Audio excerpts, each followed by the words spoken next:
Now, let's move into what we call Certified Africa's 5 Golden Steps to Relocating. I hope you have your pens and notepads to take some notes.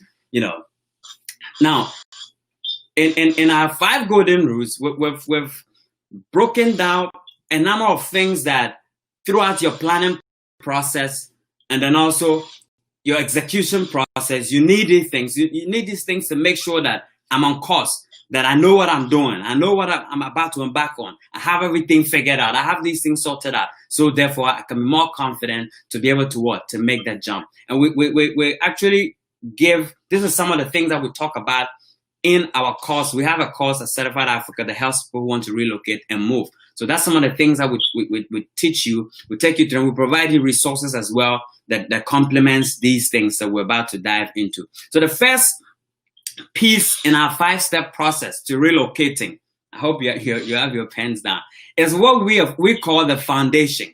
The foundation. And you want to talk about the foundation piece? Yeah, the foundation is very key. We don't like to go to the next step because every house that you're building has a foundation. It goes into defining your move, setting your goals, defining your legacy. What is the move about? You don't just get up and move to Ghana just because you think it might be cool. There's usually a bigger purpose, something that's calling you to the continent. So you want to think about it in terms of, what will my legacy be when I move? Is it something that I want to build? Do I want to build generational wealth? Am I going because I want to own land and I want my kids or my future generations to be connected to Africa? You must always have a foundation and a purpose for why you're doing what you're doing, because things won't always be easy. But when you have something in mind of purpose and you've already set that in place, when those things happen that deter you from your course, you'll always have a reason and a purpose to go back. And you'll say, okay, this is bigger than me. This is about legacy. This is about the goals that I want to accomplish. And, in the foundation piece is also clear to define your goals. What is it that I'm going to accomplish? Because we're not just going to go and, run around without a plan in place. So when you have your goals, I'm going there to execute X, Y, Z in the first 6 months. And then the next 6 months, I'm doing this and such and so forth. And so all of that, these are things that, you must do when you're setting your foundation. So, there's a man called Simon Sinek who said something that you must always start with your why. And a lot of people take these things for granted. They feel like once I've decided that I want to move and that's it. That's it. I just want to move. But you have to go deep to figure out what's the why you're making this move to Ghana, like you talked about. And that's the foundation piece that will make sure that you come up with it. And if you're doing that on your own and not getting help, you have to make sure that you're clearly defining that. You're defining the goals. And in fact, it helps you to even go further to find out, how can I be able to sustain myself throughout this period?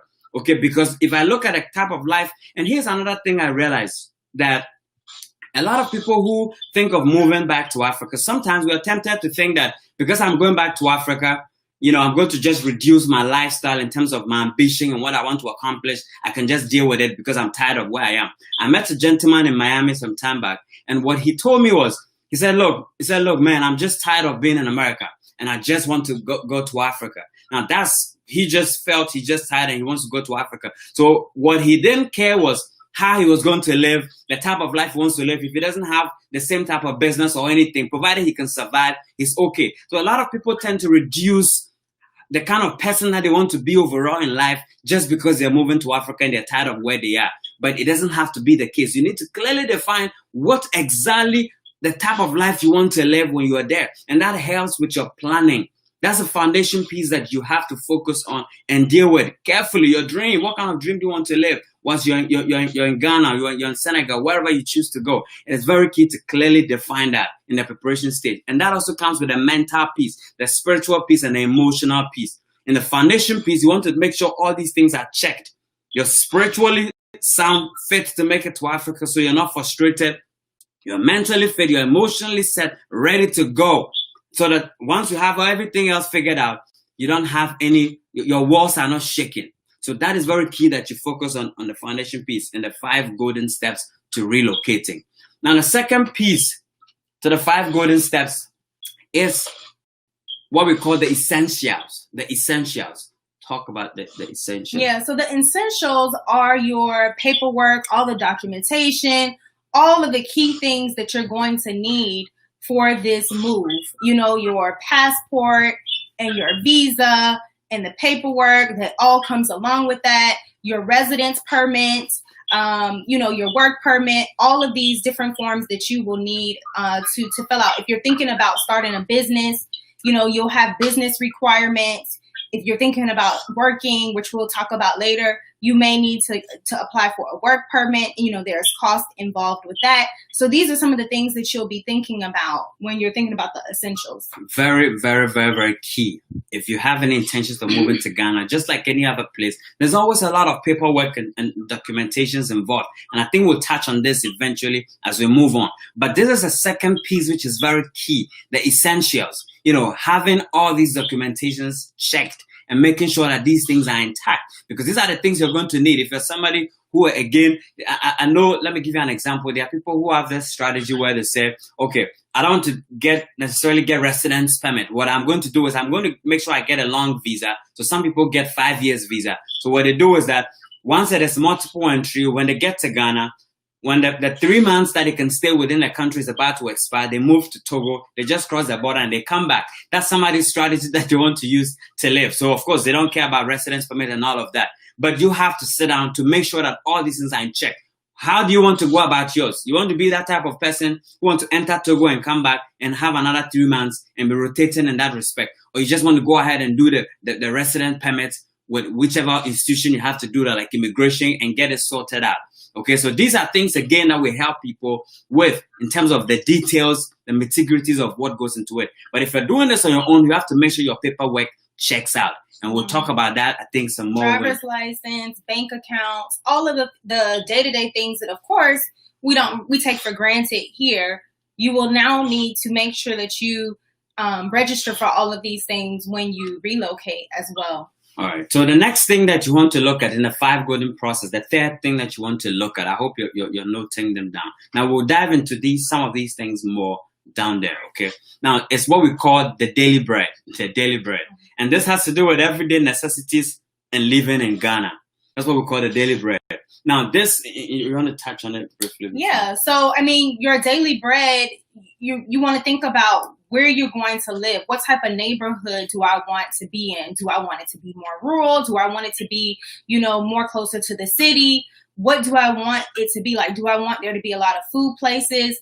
And all of these things, you know, if you're moving to a new place and you have no idea what the different neighborhoods are like in Ghana, you're going to need to think this through. You're going to need to have a plan of, okay, I think I like this neighborhood better than this because this is the type of people that are going to be here, or this is the type of lifestyle that I'll have if I'm there. You know, you always also want to think about whether or not you want to start a business. You know, will I start a business that will bring in residual income while I, you know, may work a remote job back home? Or while I may have a job in Ghana, you know, these are all things that you may want to consider. And that's one of the things that we help people do is come up with ways or business opportunities that can help them bring in cash and income flow that can help sustain them as they're building whatever it is that they want to build when they're relocating. So it's all about survival, just like any other place. It's about survival. And thriving. How, of course, not just surviving, but thriving, of course. How can I survive and thrive in the new environment that I'm about to move into? And this is the daily bread. Somebody must eat. Somebody must live somewhere. Somebody must move from one place to another. Somebody must have shelter on their head. Somebody must have electricity coming in. How do I get a chance to survive once I get to this place that I'm intending to move to? So that is something key that you want to look at in your journey. And there are a lot of different things. All these things we're talking about, there are a lot of things under these things that you have to really go deep into. You don't just conclude once you hear neighborhood and then that's it. You want to go into it. You want to go into detail. You know, get somebody who is experienced in terms of knows the neighborhoods. Because of course we can't sit here and tell you about all the neighborhoods in Ghana that it's safer in East Legon and, you know, Bachona is not the best, and we can't do that. But what you need to understand is that you need to figure out what type of neighborhood you want to live, the necessities of living in Ghana. You know, how do I go about it? How do I survive and thrive? So that's the third leg to the 5 golden rules of relocating, that you have to take into consideration. And I think we'll touch on this one as well a little bit more as we move on. Now, the next thing that you want to look at in this process has to do with the transition. We call it a transition. The transition. Now, this has to do with establishing yourself in Ghana society and culture.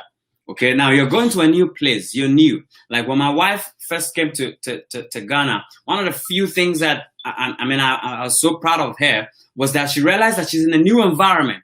So in one of the ways that she thought was best to fit in a little bit was to learn a local language. So I got her a teacher, a tree teacher, the most widely spoken language for her to start training. So what I'm trying to say is that once you're transitioning, you want to begin to think about things that can come up in the transition process and you being able to establish yourself in Ghanaian culture. What kind of communities can you be part of? Touch on this briefly and the other I mean, it's so culture. important. So you have to understand that, of course, Ghana is going to be different than wherever you're coming from, whether that's the UK or the US. You can't expect it to operate the same way. While some things will be similar, a lot of things will be different. So I think one of the first key things that I always, tell people is that leave your expectations or your previous things that you've experienced wherever you're coming from, leave it back behind and understand that you're moving somewhere different, and understand that Ghana is also developing. Ghana just works different. And so, there'll be things like, okay, we're used to, in the US, a lot of times we're used to things being fast. We go to a place and we're used to having our food in 10 minutes. That it doesn't work that way. Usually in Ghanaian culture, you go and you sit down and for a meal and it may take an hour and a half. These are things that you have to be open to when you're moving to a new place. Exactly. And that's what we call the transition. The transition. That's the fourth step that we like to talk about with people who want to make this move, the transition, establishing yourself in Ghanaian society and culture. And the same applies to any other African country that you want to move into. And in fact, any other country that you intend to live in is very key. Now, the last leg, before we go into some details in terms of some of the legs, has to do with doing business, the business piece, doing business in Ghana. We always tell people that, you don't want to move to Africa and try to get a job. There's no offense to that. But there are thousands of people already who want to get jobs in Ghana, not even getting one. So when you're coming from a place where you have some disposable income, with a little planning, you'll be able to come in differently, from a business standpoint. You don't have to be a business savvy person really to get into that. And we'll talk a little bit about some of that as we move on. So the fifth leg that we always talk about in our course and teach people has to do with the doing business in Ghana piece, because we believe we're very entrepreneurial. We do a lot of different things in Ghana and also here. Okay, and we believe that, look, business is key when it comes to Africa. For anybody coming from the diaspora, whether you're a business, you call yourself an entrepreneur or not, you have to consider business as a way out. Because I'm telling you, a lot of people that I've spoken to that have not survived the move. Most of those people are people who came in and wanted to get jobs. Some of them got jobs, but it didn't go well. So there's so many different reasons. But I think sometimes the business piece gives you a better cushion when it comes to moving to Ghana or to Africa.